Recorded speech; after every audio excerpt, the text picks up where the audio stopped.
Alhamdulillah, alhamdulillahi rabbil alamin, wa bihi nasta'in ala umurid dunya waddin. Ashhadu an la ilaha illallah waliyyus shalihin, iyyahu na'budu wa iyyahu nasta'in. Wa ashhadu anna Muhammadan abduhu wa rasuluh rahmatan lil alamin.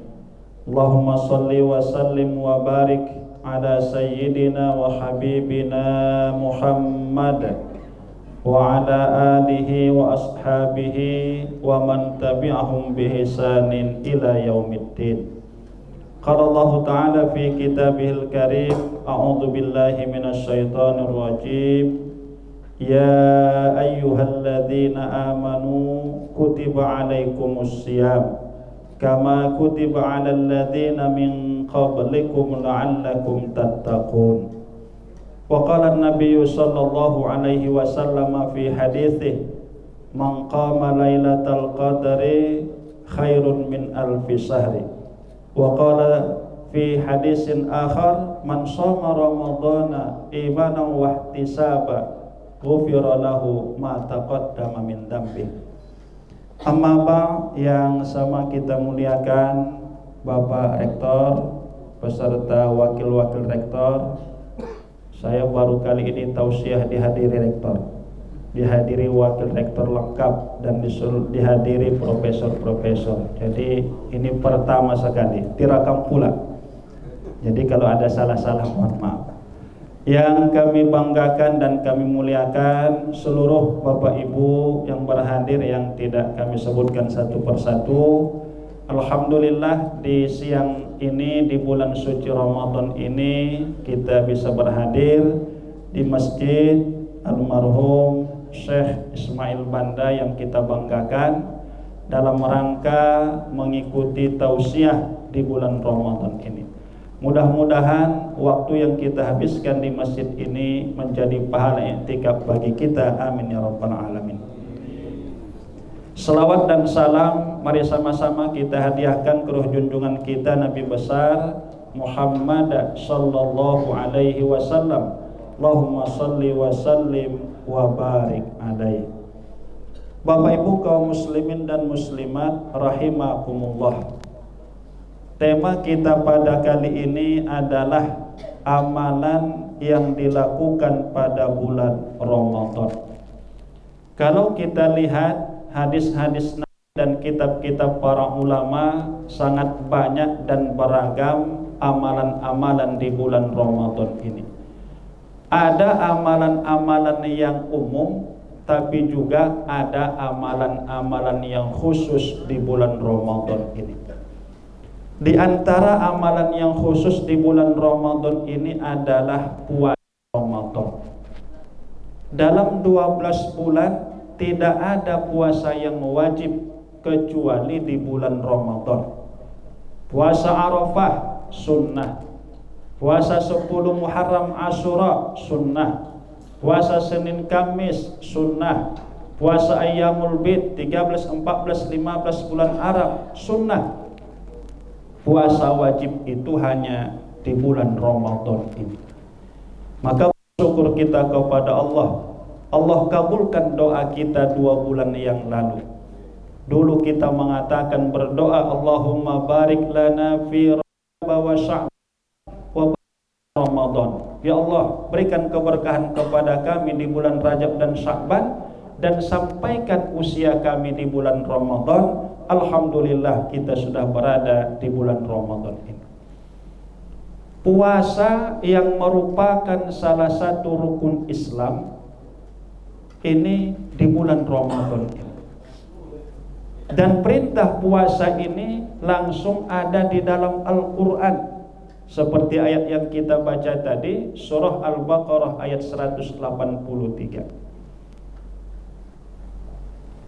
Syekh Hasan Maksum, beliau menulis buku namanya Samirus Sibyan. Syekh Hasan Maksum ini termasuk guru dari ulama-ulama pendiri Al-Jamiatul Wasliyah, di antaranya Tuan Syekh As-Satul Lubis, murid beliau. Dalam buku beliau yang ditulis Arab Jawi atau Arab Melayu, alhamdulillah sudah saya terjemahkan ke bahasa Indonesia. Beliau menekankan bahwa puasa Ramadan ini sama dengan sholat 5 waktu. Kalau ada seorang muslim dan muslimah di bulan Ramadan tidak puasa Ramadan tanpa uzur, itu dihukumi dia orang fasik. Sama seperti sholat 5 waktu, tidak ada bedanya. Urutan rukun Islam itu syahadat, yang kedua sholat, salah satunya puasa.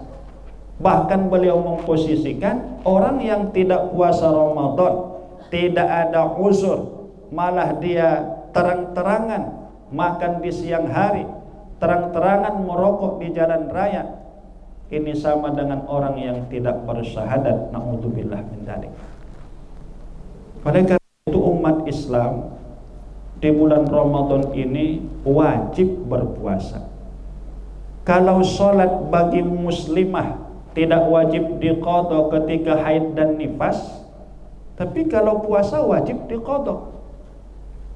Perempuan yang haid, nifas selama bulan Ramadan, lalu dia tidak boleh berpuasa karena diharamkan berpuasa, tidak apa-apa, tapi wajib digantinya. Kalau sholat tidak begitu. Berarti puasa ini sangat penting bagi kehidupan seorang muslim dan muslimah. Oleh karena itu, jangan sampai kita sebagai muslim dan muslimah meninggalkan puasa Ramadan. Kalaupun ada dulu-dulu, mungkin di masa lajang kita, di masa gadis kita, di masa remaja kita ada puasa Ramadan yang tinggal, wajib segera diganti dan diqadha. Kadang orang berdebat, mana ada perintah mengqadha salat Ustaz dari Nabi? Mana ada perintah mengqadha puasa dari Nabi? Nabi tidak berpikir ada umatnya yang berani meninggalkan sholat 5 waktu, maka tak disuruhnya mengqadha sholat fardu. Tidak terpikir Nabi ada umat Islam yang terang-terangan di bulan Ramadan makan dan minum dan merokok, sehingga tidak ada hadis Nabi kalau kalian makan di siang hari Ramadan qadhalah. Tidak begitu. Ini menjadi tugas kita sebagai seorang kepala rumah tangga, sebagai seorang ayah, sebagai seorang suami, memastikan istri dan anak-anak kita yang sudah dewasa jangan sampai mereka meninggalkan ibadah puasa Ramadan. Namun puasa yang diharapkan itu adalah puasa yang menghantarkan kita la'allakum tattaqun, agar kita menjadi bertakwa. Jadi kalau ada orang di bulan Ramadan dia puasa tapi tak sholat fardu, itu tidak bisa la'allakum tattaqun. Dia puasa tapi curang dalam dagangan, timbangan, sukatan, takaran, berarti tidak la'allakum tattaqun. Dia puasa Ramadan tapi dia memalsukan tanda tangan. Ada juga kadang orang berani masukkan tanda tangan. Susah kali jumpa dosen itu dibuatnya tanda tangan. Tanda tangan kita dipalsukan. Ini tidak bisa menghantarkan kepada la'allakum tattaqun. Puasa yang kita harapkan di bulan Ramadan ini adalah bisa melahirkan jiwa-jiwa, membentuk pribadi dan karakter yang bertakwa kepada Allah. Siapa orang yang bertakwa itu? Dia patuh dan tunduk kepada Allah, baik sendiri atau dalam keadaan ramai, baik ketika susah atau ketika senang, baik ketika di atas atau ketika di bawah. Mereka senantiasa ingat kepada Allah Subhanahu wa ta'ala. Inilah orang yang bertakwa. Kalau kata para ulama-ulama kita, puasa yang diterima itu puasa yang menahan panca indera. Mata tidak melihat yang haram, lisan tidak berkata yang dusta, fitnah, ghibah, namimah, telinga tidak mendengarkan kata-kata dosa maksiat, hati tidak berpikir negatif, buruk sangka, dan suuzon. Demikian juga kaki dan tangan tidak melangkah dan mengambil yang bukan haknya. Kalau ini bisa kita jaga, maka kita menjadi orang yang bertakwa. Tapi ini terus terang berat. Kalau kita keluar rumah akan nampak pemandangan-pemandangan yang haram. Apalagi kita di jalan raya nampak pemandangan-pemandangan yang haram. Ini terutama bapak-bapak. Kalau ibu-ibu insya Allah tidak pala. Laki-laki ini salah satu fitnah yang dihadapinya di akhir zaman ini, pandangan mata. Buka handphone, buka TV, buka YouTube, buka Facebook, ada yang haram di situ. Kalau kita sedang berpuasa, berkuranglah pahala puasa kita. Kalaupun kita tidak sedang puasa, dosa mata kita. Dosa ini kalau semakin sering dibuat, lama-lama tak terasa dia dosa. Dosa kalau sering dilakukan dan dilihat, lama-lama dianggap dia biasa saja. Berarti hatinya sudah kotor.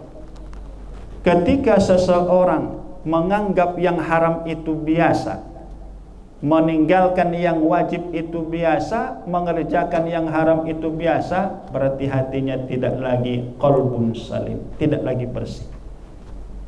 Sudah susah mendapatkan petunjuk dari Allah Subhanahu wa ta'ala. Maka di bulan Ramadan ini kita jaga anggota tubuh kita. Kalau tak perlu, jangan keluar rumah. Kalau tak pala penting, tak usah pala cerita-cerita, bercakap-bercakap. Kadang-kadang sudah lapar pun masih bercakap dia.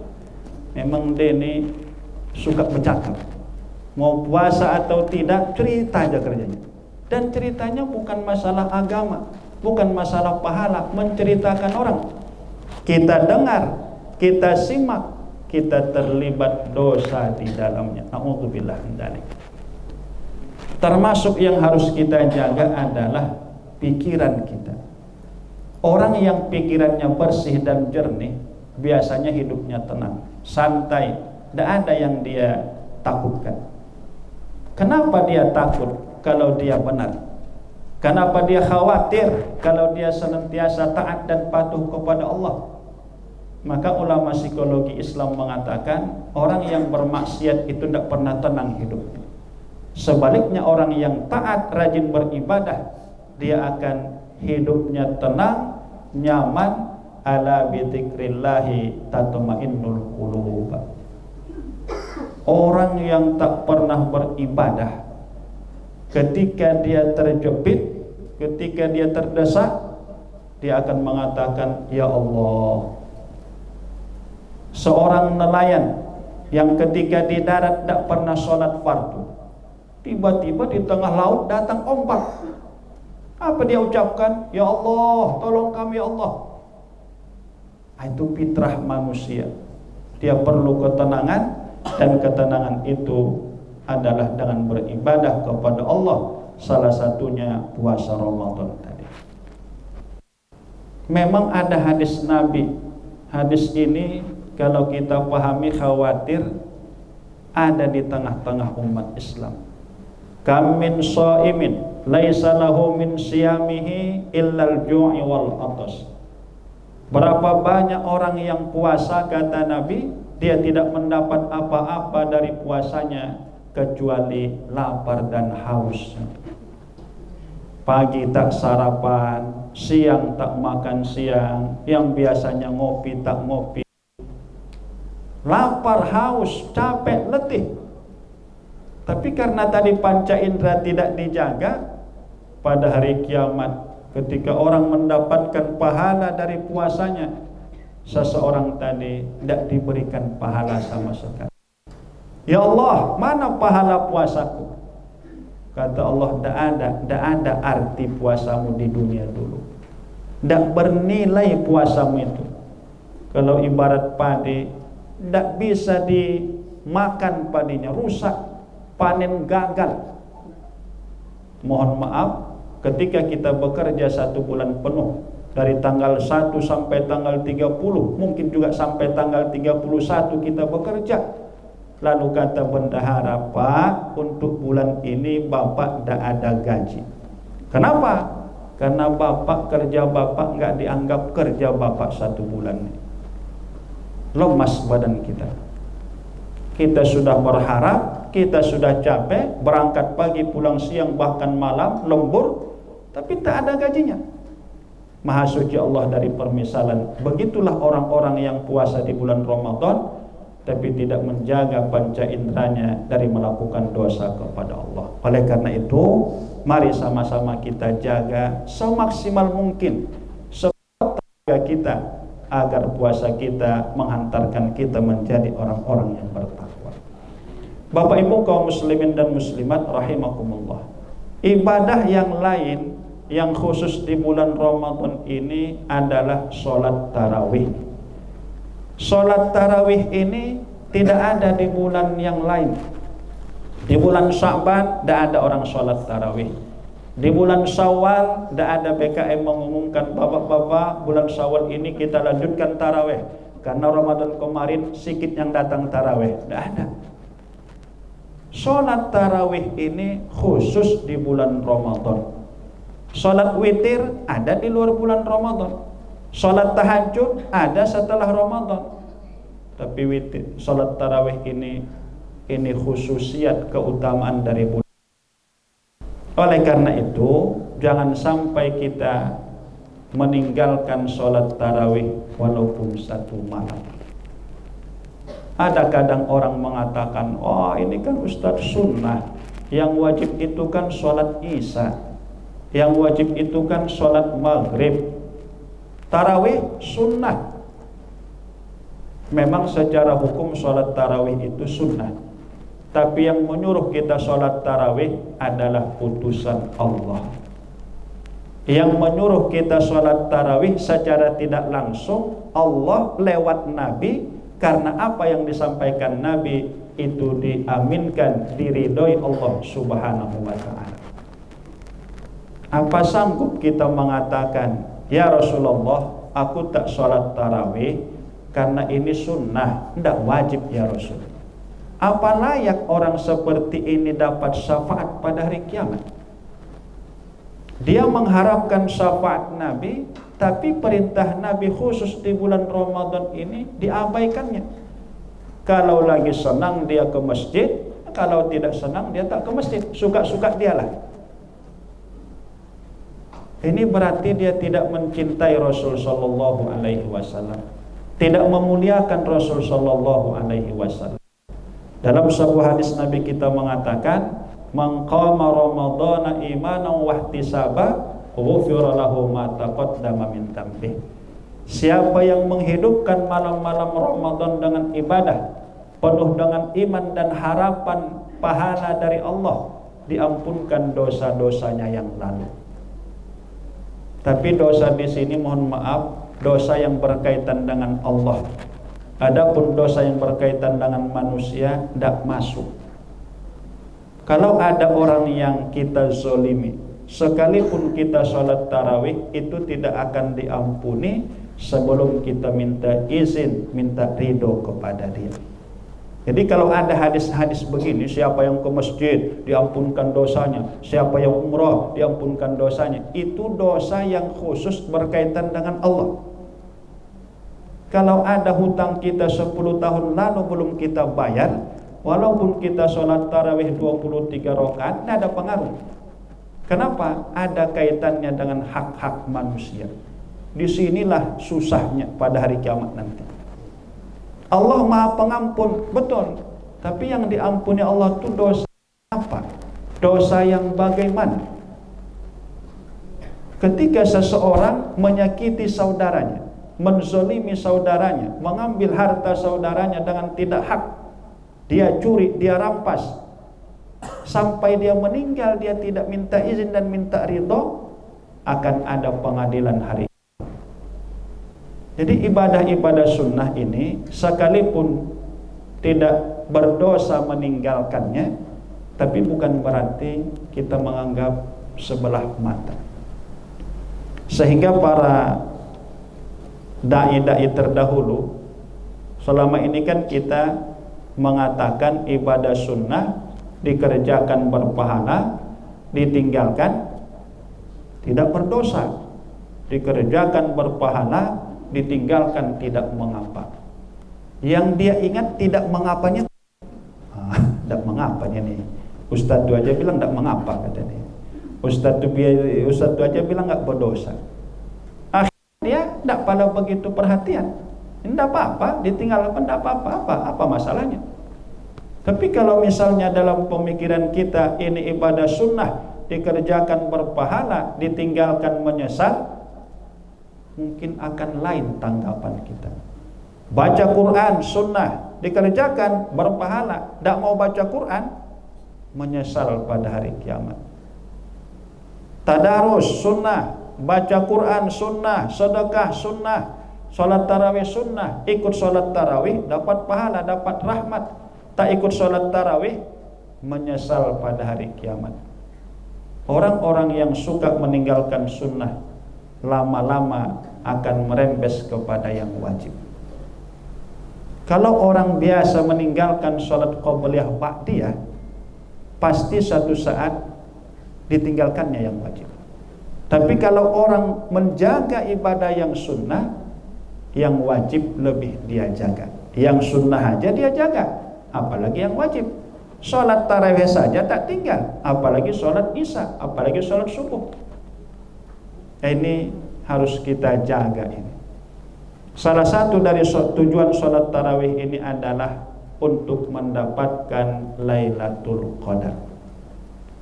Apa Lailatul Qadar? Lailatul Qadari khairun min alfi syahri. Beribadah pada malam itu sama, bahkan lebih bagus, lebih afdal, lebih baik daripada beribadah 1000 bulan. 1000 bulan itu 83 tahun 4 bulan. Misalnya malam 25 Lailatul Qadar, lalu kita berangkat maghrib ke masjid, pulang kita buka ke rumah, sholat isya di masjid, sholat tarawih, sholat witir, lalu kita pulang ke rumah, nanti subuh datang lagi, itu sudah dikatakan menghidupkan malam Lailatul Qadar. Kalau ditambahnya dengan i'tikaf, ditambahnya dengan tahajud, berarti lebih banyak pahalanya. Kalau dia beribadah pada malam itu, setaralah, bahkan khairun, lebih bagus lagi daripada beribadah 83 tahun 4 bulan lamanya. Kalau kita tidak tarawih ke masjid, kemungkinan kita tak dapat. Kenapa? Karena tarawih ini malam hari, Lailatul Qadar itu malam hari. Dan orang yang ikut tarawih dari malam pertama sampai malam terakhir, dipastikan dia mendapat Lailatul Qadar. Jadi Lailatul Qadar ini bukan yang aneh-aneh ya. Kayaknya bapak tuh dapat Lailatul Qadar tuh. Kenapa? Miring aja jalan bapak tuh betul. Enggak. Dia biasa aja. Pokoknya pada malam itu kita sujud dan rukuk. Kita beribadah, kita baca Quran, kita tahajud. Kalau kita ada ibadah pada malam itu, termasuklah kita dapat pahala tadi. Ada yang mengatakan, oh ini Ustaz malam ke-10 terakhir Ramadan. Ada hadis Nabi malam-malam ganjil.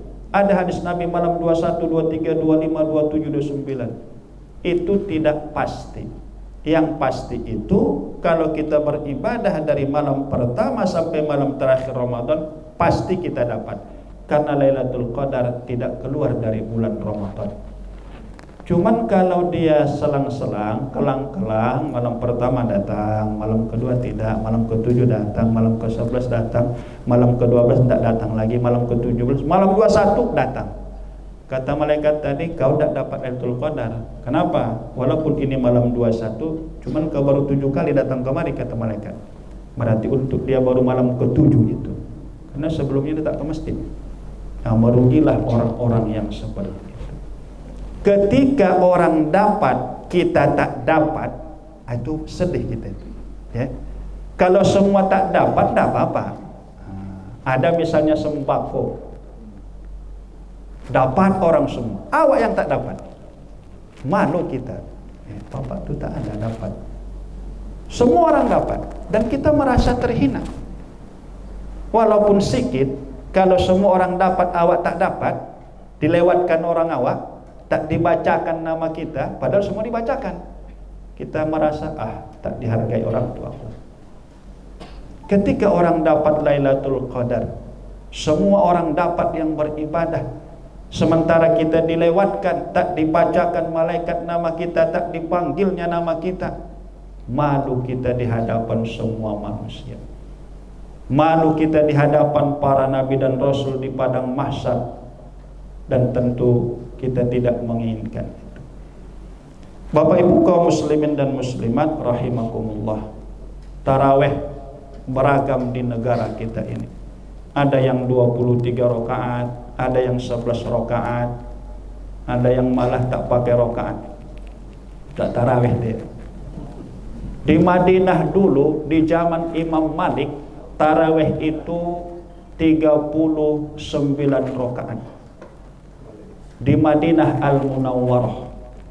Di Mekah 23 rakaat, 20 witir tambah 20 tarawih tambah 3 witir.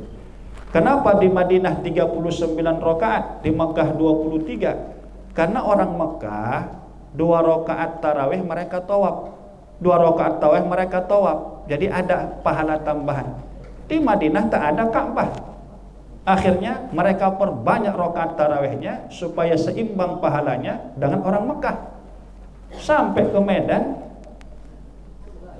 11. Udah tak ada Ka'bah, tak ada Masjidil Haram, 11. Berarti berkurang itu berarti. Itu pun yang 11 tadi tak pada semua orang datang.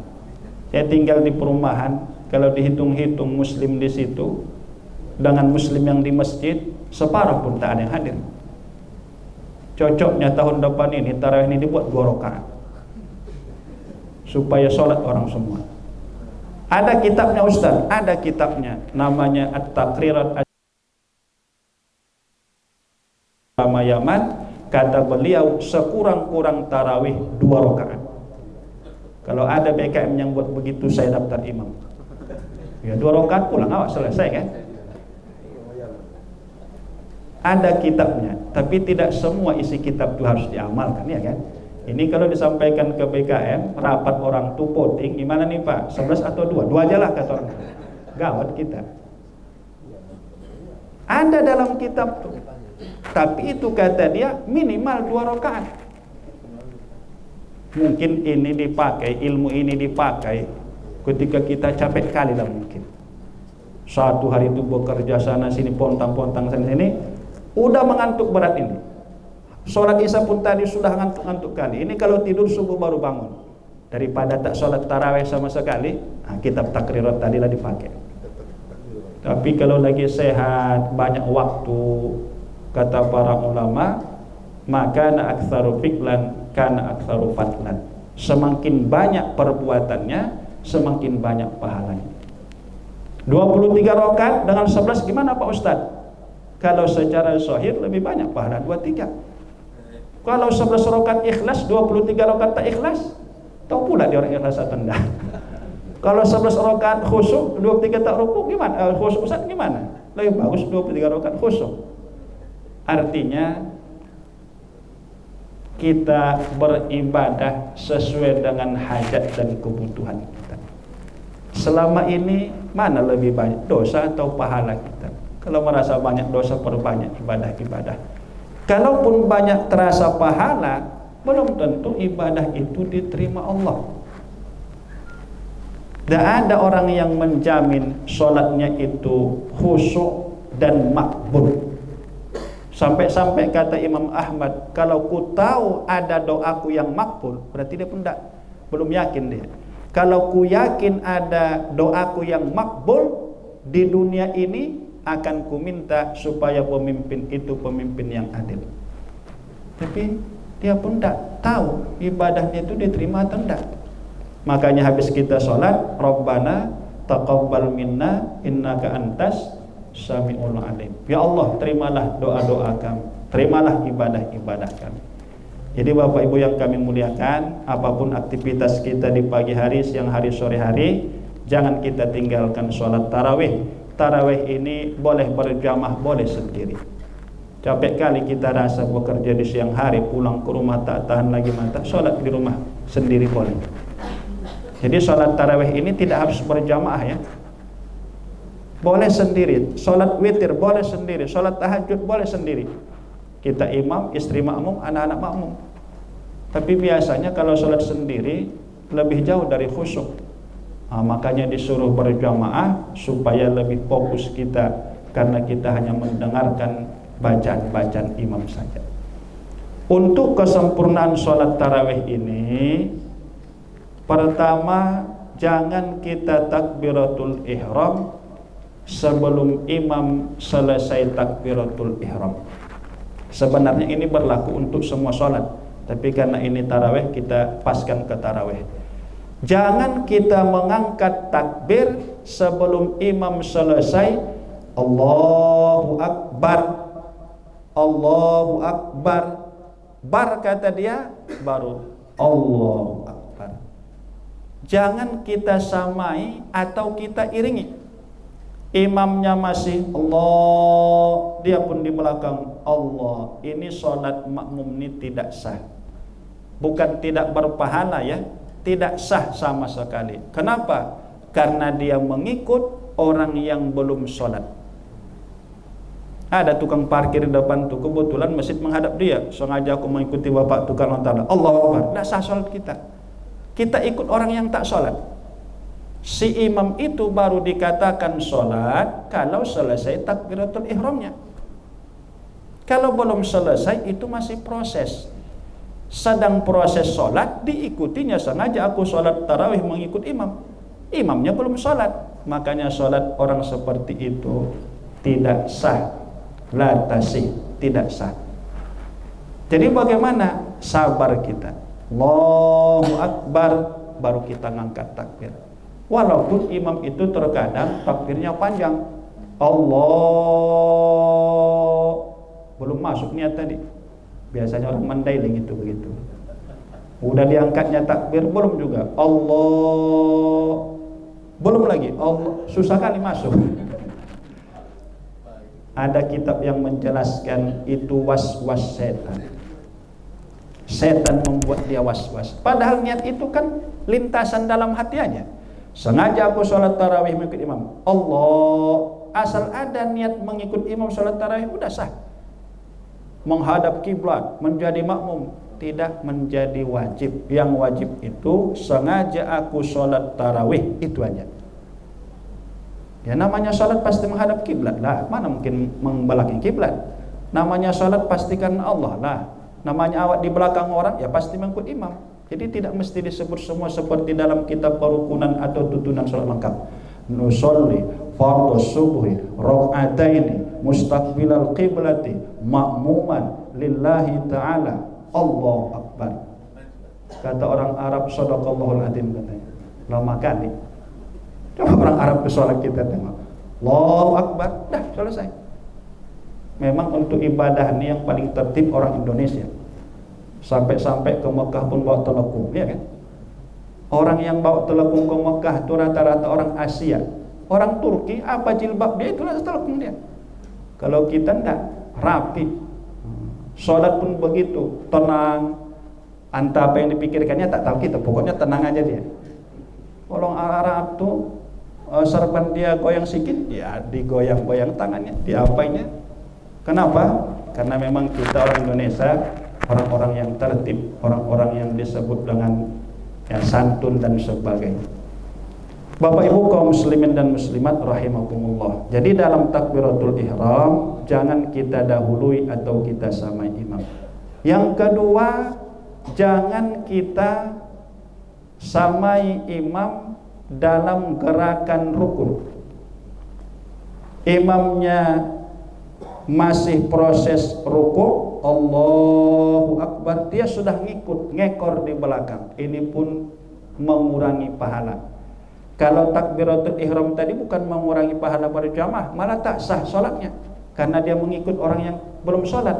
Tapi kalau dalam rukun-rukun ini mengurangi pahala berjamaah atau membatalkan pahala jamaah. Imamnya masih di atas, ketika sujud Allah, sudah ikut dia. Padahal imamnya belum sampai jidatnya ke tempat sholat, dia sudah ngekor di belakang. Imamnya baru Allah, dia sudah ngikut juga. Ini mengurangi pahala ibadah jamaah kita.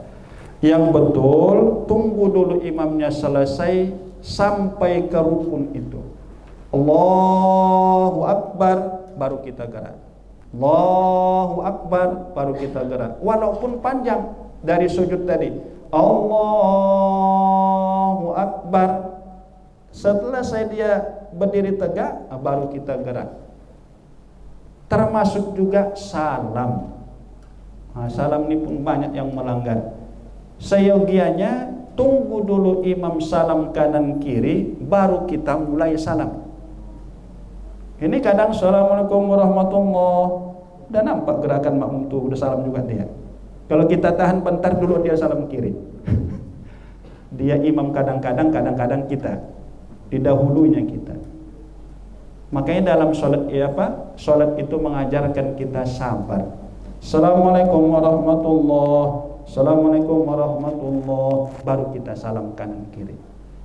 Begitu juga kalau kita masbuk sholat maghrib, karena enak kali tadi bukaan tuh habis 2 piring, orang sudah 2 rakaat, masuk kita ke masjid udah tahiyat awal, takbirlah kita. Nanti imam salam, assalamualaikum warahmatullah, assalamualaikum warahmatullah, selesai kanan kiri, baru kita bangkit. Jangan baru salam kanan dia, kita sudah bangkit. Ini kalau di pemerintahan, orang yang suka demo ini, protes. Belum lagi selesai imamnya salam, udah bangkit dia. Tidak boleh ya, itu mengurangi pahala berjamaah. Tapi di sisi lain, harus kita sama dengan imam dalam masalah membaca amin. Kata Nabi kita, siapa yang sama aminnya dengan amin malaikat, diampunkan dosanya. Sahabat bertanya, ya Rasulullah, bagaimana kami tahu amin malaikat? Kata Nabi kita, amin malaikat itu sama dengan amin imam. Berarti tunggu, dipantau imam itu kapan dia mengucapkan amin. Ghairil maghdubi alaihim waladdallin. Amin, ikuti dia. Antara waladdallin dan membaca amin seukuran membaca subhanallah. Jangan terlalu cepat nyambung. Ghairil maghdubi alaihim waladdallin. Amin. Ini imamnya tak belajar berarti. Atau lama, ghairil maghdubi alaihim waladdallin. Amin. Ini membuat imam bingung. Maka kita usahakan sama amin kita dengan amin imam. Ada juga kadang-kadang jamaah yang nakal, imamnya sudah selesai amin, dia masih lanjut amin. Ada itu Pak. Saya 2 malam yang lalu imam ada begitu. Mau saya pukul tapi takut marah pula dia, mengganggu. Kita ini bukan sholat, bukan teriak-teriak. Amin. Apa maksudnya itu? Kabulkan ya Allah. Kepada Allah dia begitu. Namanya salat harus khudu', tenang. Amin. Kabulkan ya Allah. Kabulkan ya Allah. Ada juga jamaah nih karena imamnya lama salam, batuk dia. Fil alamina innaka hamidum majid. Kata imam tadi, makmum tadi belakang. Dipikirnya imam itu lupa. Padahal imam tadi baca Allahumma inni a'udzubika min adzabi jahannam wa a'udzubika min adzabil qabri wa a'udzubika min fitnatil mahya'i wal mamat wa a'udzubika min syarri fitnatil masiihid dajjal. Itu tak dibacanya, maka duluan dia selesai. Dipikirnya imam tadi mengantuk. Nah, itulah batuk dia. Belum juga ada bapak sebelah. Kata bapak, ini pun tak kerjaan ini. Kalau kita makmum, ikut imam, ikuti aja imam itu. Kalau dia belum salam, tunggu aja. Mungkin ada doa dia yang didoakannya kita semua di belakang. Jadi masalah amin kita disuruh bersamaan. Kemudian ada yang malah harus kita dahului imam tadi. Apa contohnya? Baca Fatihah ketika imamnya terlalu cepat baca surah.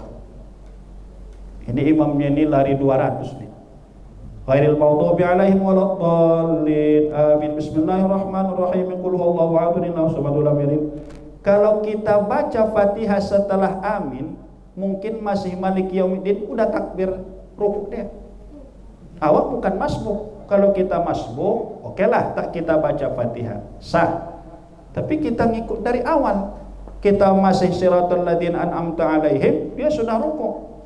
Dia sudah mau bangkit, tertinggallah kita. Kalau begini model imamnya, begitu kita takbir, baca iftitah, langsung baca Fatihah, jangan tunggu imam selesai baca Fatihah. Kenapa? Karena dikhawatirkan kalau kita tunggu imam baca Fatihah baru kita baca Fatihah, akan kacau sholat kita. Imam ruku, kita masih ihdinas siratal mustaqim. Imam bangkit, kita sudah mau ruku. Ini bukan balik jamaah namanya nih. Jadi dalam hal-hal seperti itu tidak mengapa dari awal kita baca Fatihah tadi. Bapak Ibu kaum muslimin dan muslimat rahimakumullah, pembahasan terakhir, ibadah yang sangat disuruh di bulan Ramadan ini adalah i'tikaf. Apa itu i'tikaf? Berniat berdiam diri di dalam masjid. Begitu kita masuk masjid, dalam hati kita sengaja aku i'tikaf di masjid ini.